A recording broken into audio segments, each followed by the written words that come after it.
Assalamualaikum. Waalaikumsalam, masuk, silakan duduk. Ada kabar apa sampai kamu datang ke sini? Saya mau konseling Kak, karena saran dari teman saya ke sini gitu. Sebelumnya kita kenalan dulu ya, namanya siapa? Nama saya Zaki Alfarezi Kak. Oh Zaki, kelas berapa Zaki? Saya kelas 12 TKJ.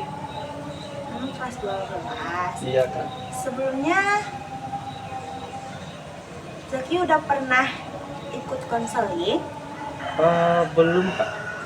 Belum, jadi belum paham ya gambaran gimana proses konseling? Belum. Nah, jadi kakak akan kasih gambaran kepada Zaki gimana sih sebenarnya proses konseling itu. Nah, konseling itu adalah proses pemberian bantuan oleh konselor yaitu kakak kepada konselir yaitu Zaki sendiri untuk membantu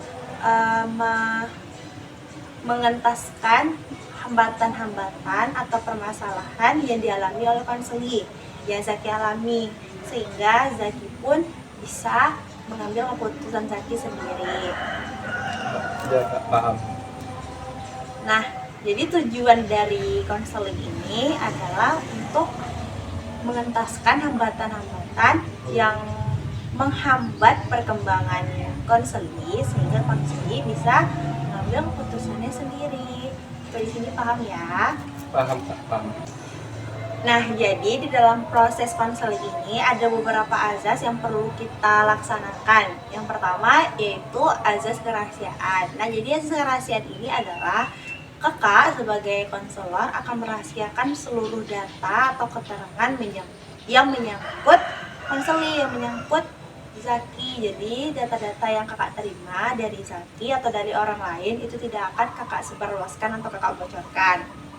Karena konselor itu sendiri harus menerima, menyimpan, memelihara, menjaga, dan merahasiakan seluruh data atau keterangan yang menyangkut konselingnya.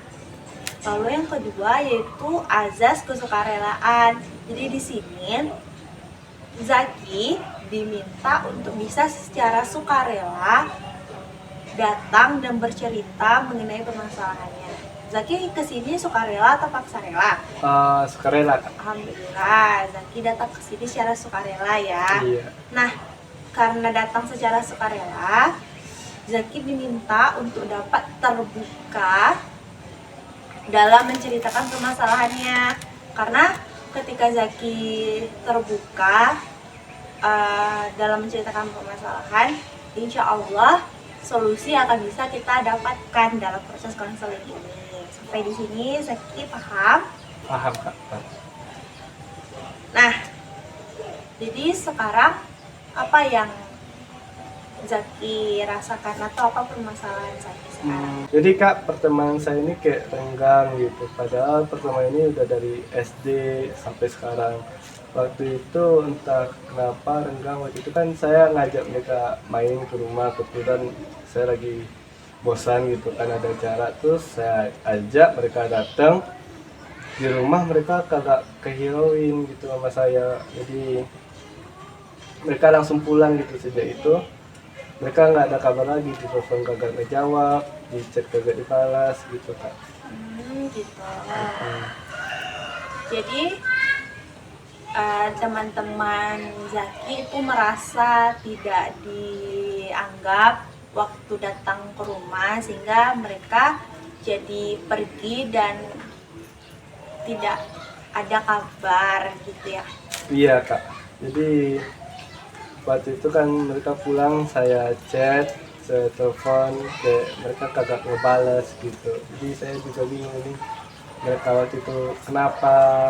Saya waktu itu juga nggak tahu gitu kan, saya belum nyadar. Terus ya semenjak itu mereka nggak ada kabar lagi. Gitu. Kakak paham apa yang Zaki rasakan. Pasti ada rasa bersalah yang besar ya di dalam perasaan Zaki. Saya sebenarnya pengen ketemu gitu kan, tapi di sisi lain saya juga udah males gitu. Gitu deh Kak. Zaki bilang pengen banget ngumpul lagi gitu ya, Iya. pengen banget buat bisa main lagi. Tapi di sisi lain juga Zaki bilang Zaki malas untuk menghubungi duluan. Nah, Iya. gimana tuh? Nah, itu saya juga bingung Kak, jadi bagusnya saya harus gimana gitu. Apa Zaki sudah pernah mencoba untuk menghubungi teman-teman Zaki? Hmm, udah sih Kak, pernah saya kabarin, saya telepon kalau jawab, di chat kagak balas. Waktu itu saya juga pernah ke rumahnya juga, dia juga kagak ada gitu.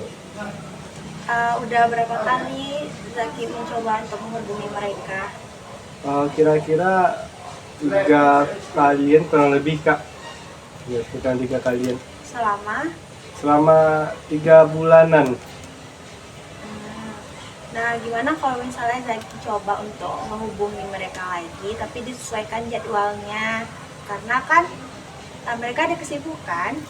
Iya, mereka juga kerja sih Kak, kerja.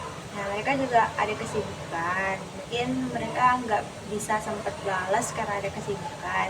Nah, mungkin Zaki bisa mencoba untuk menghubungi mereka lagi, disesuaikan jadwalnya sesuai sama mereka gitu. Kalau itu sih saya juga udah males gitu Kak, kayak saya hubungi kagak ngejawab, saya ke rumah juga orangnya kagak ada, jadi saya ini kayak males gitu jadinya. Kalau Zaki malas, Zaki bisa nggak nerima konsekuensinya kalau hubungan pertemanan Zaki itu tetap rusak gitu. Karena kan Zaki malas gitu. Itu bisa nggak Zaki terima konsekuensinya? Hmm, enggak sih Kak, saya kayak nggak mau kehilangan mereka juga gitu. Mungkin saya agak nurunin ego kali ya, minta maaf duluan. Tapi kalau ketemuan ini kayaknya saya usahain gitu buat ketemu, minta maaf duluan, kayaknya bisa ngeperbaikin hubungan pertemanan saya ini. Jadi mungkin saya telepon, semoga aja angkat, atau enggak saya coba lagi ke rumahnya buat ngomong secara langsung mungkin ya.